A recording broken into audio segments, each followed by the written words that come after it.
Hello everyone, friends, my name is Denis Galanzovsky. Today we are discussing a very troubling situation that happened in Ukraine, that happened in Koncha-Zaspa, the very popular one, and Ukrainska Pravda is actually revealing all the secrets of this conflict. In Koncha-Zaspa, there was a conflict between the main directorate of intelligence of the Ministry of Defense of Ukraine and the soldiers of military unit A4005, and even weapons were used. We will now analyze this situation in as much detail as possible, because right now it looks very much like the use of law enforcement agencies to secure some personal business interests. And in my opinion, this is a very, very dangerous precedent. We will also analyze the situation, and then we will also discuss the statement made by the chief editor of Ukrainska Pravda, who has come under heavy criticism. They said discussing this publicly isn't allowed, as the enemy could exploit it. Although whether that's true or not, we'll figure it out now. According to sources of Ukrainska Pravda in law enforcement agencies, the General Staff and the main intelligence directorate, on the evening of December 3rd on the territory of the Zhovtin Sanatorium, that is, this actually happened yesterday evening on the territory of the Zhovtin Sanatorium. In Koncha-Zaspa, representatives of the main intelligence directorate clashed with soldiers from military unit A4005. Sources say they entered the sanatorium grounds, damaged gates and a fence, and fired shots into the air and ground. They detained 10 soldiers from this military unit who, according to sources, were injured, and after that they barricaded themselves at the site. Near the territory, there are employees of the National Police, the Military Law Enforcement Service, the Military Commandant of the Kiev Regional Council, and representatives of the Kiev Regional Military Administration. Are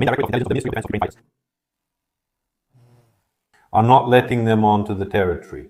The State Bureau of Investigation unit, which was seizing sanctioned property, got involved in the situation. The Deputy Commander-in-Chief of Ukraine's armed forces also arrived. The Defense Intelligence of Ukraine said their soldiers are legally in the sanatorium.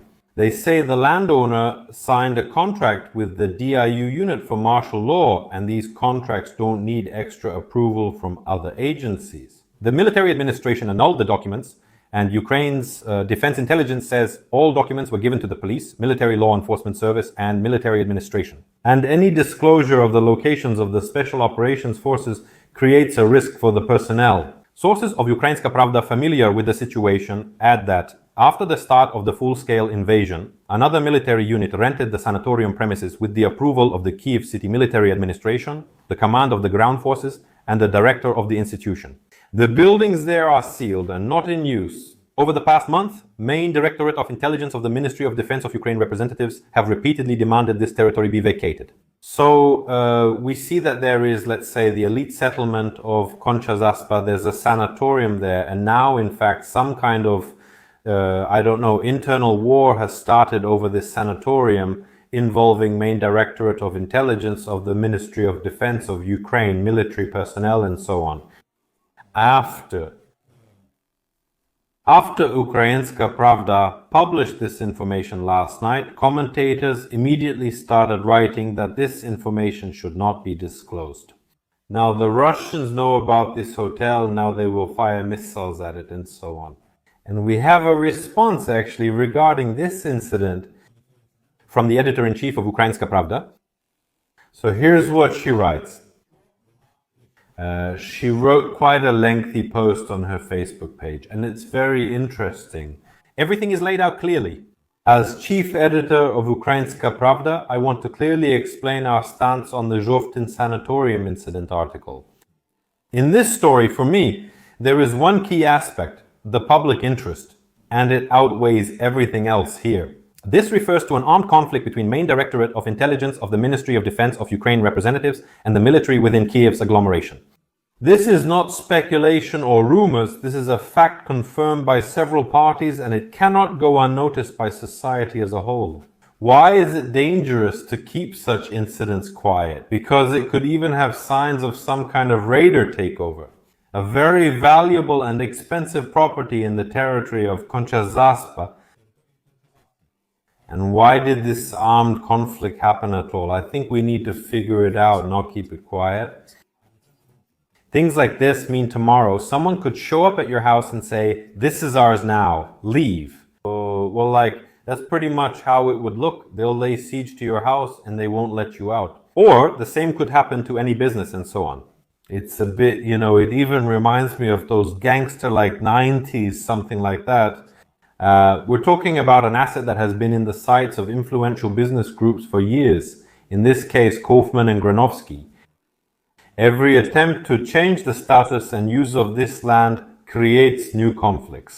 Society has the right to know why law enforcement agencies become involved in these situations and who is behind the decisions that initiate such operations. We are talking about the fact that the participants in the incident themselves revealed some information through their communications and actions, and that since 2024 there has been publicly available data about the presence of military personnel on the territory of the sanatorium.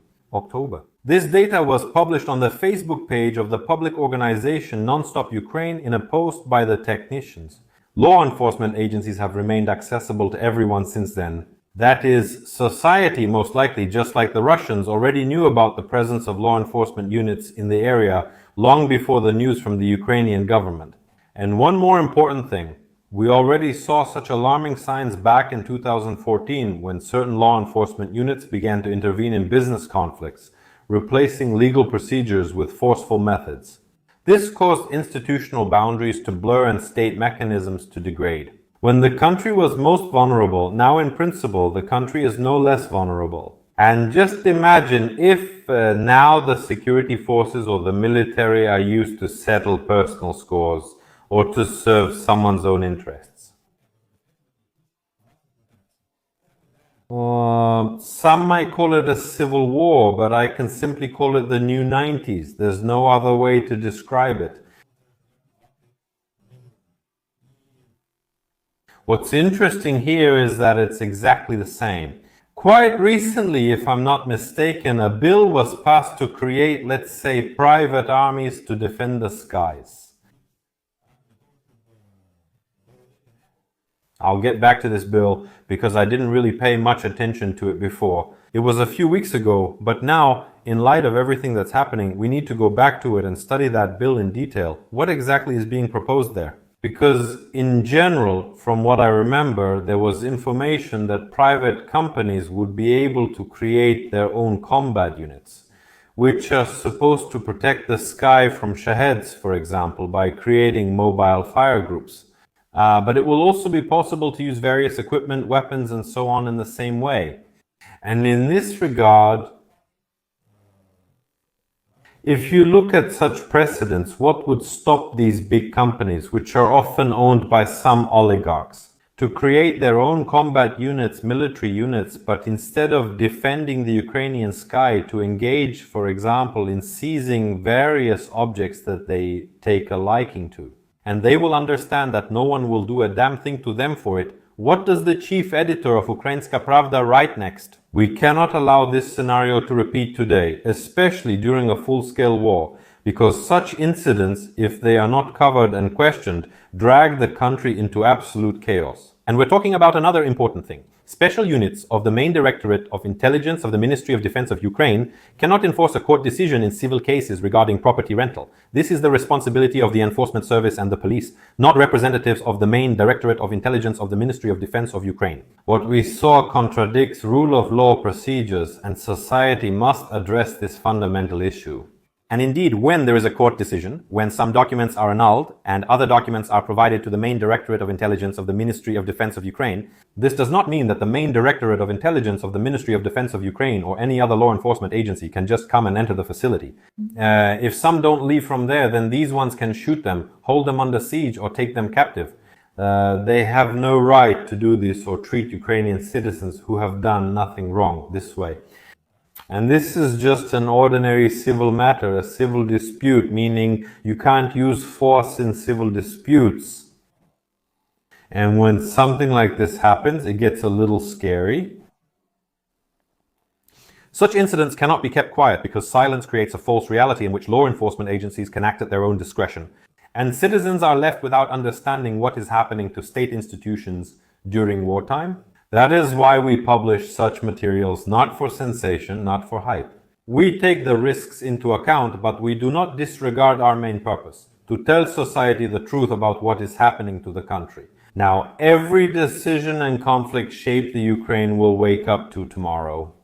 The public interest in this story is not just an argument, it's the foundation of everything, and we will always stand by it. That's the explanation. In my opinion, it's very concise and very logical. And it would be very good, first of all, to find out where it all started. Who is behind all of this and why?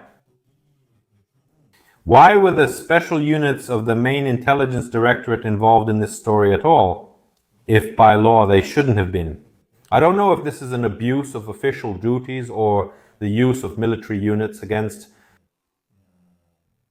Ukrainian citizens, which is directly prohibited by the constitution. It's not clear what will happen here and whether anyone will be punished, or if this conflict will just be hushed up, covered up with money and so on. It's not clear. But it's important to know about this. It's important to talk about it, that such stories exist. And if we keep silent about them, there will be more of them. And this will not lead Ukraine toward the European Union, but will only lead Ukraine towards some kind of Somali scenario. Yes, where anyone who has a machine gun and more bullets is the one who's right. And I would never want Ukraine to turn into Somalia. What do you think about this? Write your thoughts in the comments. It will be very interesting to hear and read your opinions. Friends, I wish you all a great day. See you next time.